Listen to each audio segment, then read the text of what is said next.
తెలియచేయాలని, మరి ఇతరులకు షేర్ చేయాలని, సబ్స్క్రైబ్ చేసుకోవడం, ఫాలో చేయడం మర్చిపోవద్దండి. దయచేసి వీడియోను శ్రద్ధగా వినాలని ప్రభు పేరట కోరుకుంటున్నాను. మత్తయి సువార్త 8వ అధ్యాయం 23 నుండి 27 వరకు. ఆయన ధోని ఎక్కినప్పుడు ఆయన శిష్యులు ఆయన వెంట వెళ్ళిరి. యేసు ధోని ఎక్కినప్పుడు శిష్యులు కూడా యేసుతో పాటు కూడా వెళ్ళారు. అంతటా సముద్రం మీద తుఫాను లేచినందున ఆ ధోని అలల చేత కప్పబడాను. అప్పుడు ఆయన నిద్రించుచుండగా అన్నాడు. ఇక్కడ యేసు ధోని ఎక్కాడు, శిష్యులు కూడా యేసు వెంబడి వెళ్ళారు. సముద్రం మీద తుఫాను లేచినందున ఆ ధోని అలల చేత కప్పబడాను రాబడింది. ఇది ఇక్కడ రాయబడిన ఈ మాట ప్రకారం సముద్రం అనేది ఈ లోకము, తుఫాను ఆ ధోని చుట్టూ అలలు ఉంటున్నాయంటే ఈ లోకంలో మన జీవితములో అనేక శ్రమలు, బాధలు, హింసలు, కరువు, ఇబ్బందులు, రోగాలు, ఆర్థికంగా ఇబ్బంది ఇలాంటివి మనకు తరచుగా ఎదురవుతూ ఉంటాయి. ధోని అనగా మన యొక్క జీవిత ప్రయాణం. సముద్రం మీద ధోని ఎలా ప్రయాణమై వెళ్తుందో అలాగే మన జీవిత దినాలు సాగిపోతూ వస్తాయి. దినాలు, వారాలు, నెలలు, సంవత్సరాలు సాగిపోతూ ఉండడం. ఈ లోకంలో మనకున్న దినాల్లో ఏదో ఒక శ్రమలు మనకు ఎదురవుతూ ఉంటాయి. మన ఇంటి చుట్టూ సమస్యలు అనేది కమ్ముకుంటూ వస్తాయి. మనకు గుర్తించుకోవాల్సింది ఏమిటంటే ఆ ధోనిలో శిష్యులతో పాటు యేసు ఉన్నాడు, అక్కడ ఆయన నిద్రిస్తున్నాడు అని రాయబడింది. ఈరోజు నువ్వు తెలుసుకోవాల్సిన విషయం ఏమిటంటే ఈ లోకంలో మనకు శ్రమ కలిగినప్పుడు, బాధలు, హింసలు, కరువు, ఇబ్బందులు కలిగినప్పుడు ఇమ్మానుయేలు అనగా దేవుడు మనకు తోడుగా, ఆయన నీకు తోడుగా ఉండాలని ఆశ కలిగి ఉన్నాడు. నిన్ను ఏమాత్రం విడువడు, నిన్ను ఎన్నడు ఎడబాయడు అని వాక్యం చెప్తుంది. ఇదిగో నేను ఇక సమాప్తి వరకు సదాకాలం మీతో కూడా ఉన్నాను అంటున్నాడు. కనుక ప్రభువు నీకు తోడుగా ఉన్నాడు అనే విషయాన్ని మనం గుర్తించుకోవాలి.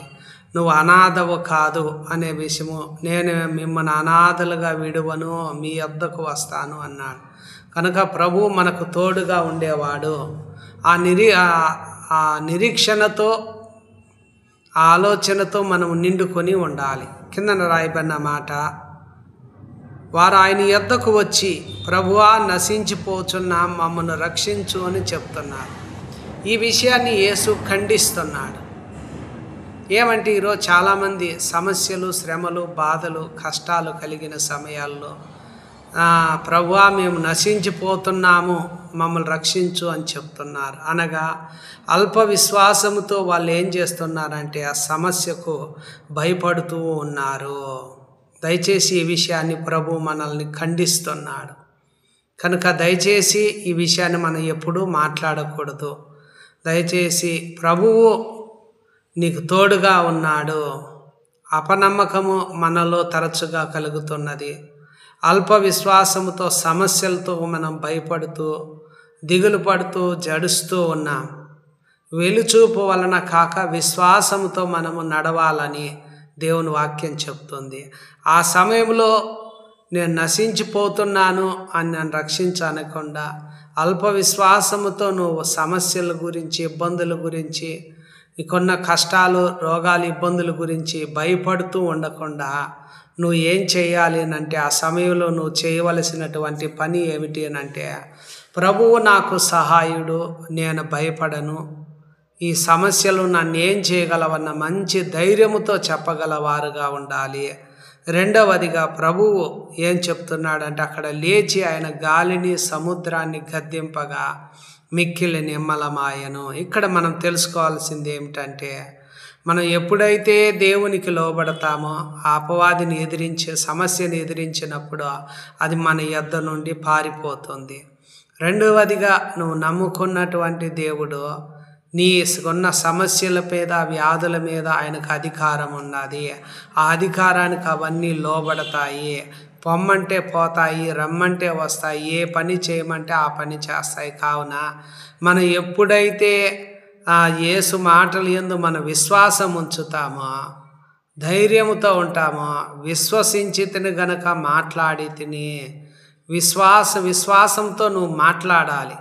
అక్కడ యేసు లేచి దానిని గాలిని సముద్రాన్ని గద్దింపగానే అవనిగి ఏమైపోయినాయని రాయబడింది, మిక్కిలి నిమ్మలమాయెను. నువ్వు విశ్వాసముతో నీకున్న సమస్యతో నువ్వేమనుకోవాలంటే, నేను దేవుని వద్దకు వచ్చాను, ఆయన ఉన్నాడు, వెదికేదాన్ని ఫలమిస్తాడని నమ్మకంతో నీ చుట్టూ సమస్యను గద్దించినప్పుడు యేసు నీకు అధికారం ఇచ్చాడు. యేసు శిష్యులతో అన్నాడు, ఇదిగో పాములు తేళ్లను తొక్కుటకు శత్రు బలమంతటి మీద మీకు అధికారం అనుగ్రహించి ఉన్నాను, ఏది మీకు ఎంత మాత్రము హాని చెయ్యదు అని అన్నాడు. కనుక మనం ఈ సత్యాన్ని తెలుసుకోవాలని ప్రభు పేరట కోరుకుంటున్నాను. దయచేసి అధికారానికి అన్నీ లోబడతాయి. వ్యాధుల మీద, రోగాల మీద, దయ్యముల మీద, అపవిత్ర ఆత్మల మీద కూడా యేసు అధికారం ఇచ్చాడు. పరలోకం మీద, భూమి మీద ఆయనకు సర్వాధికారము ప్రభువుకి ఉండాలి.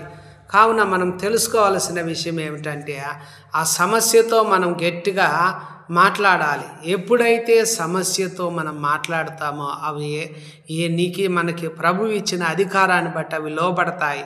పొమ్మంటే వెళ్ళిపోతాయి, రమ్మంటే వస్తాయి. కావున ఎప్పుడైతే యేసు వాటిని గద్దించినాడో అవి అణిగి నిమ్మలమైపోయినాయి. అదేవిధంగా నీవు కూడా ఆ విధంగా చేయగలిగితే ప్రభు తప్పనిసరిగా నీ జీవితాల్లో కార్యం చేయడానికి సిద్ధంగా ఉన్నాడు. ఆమేన్.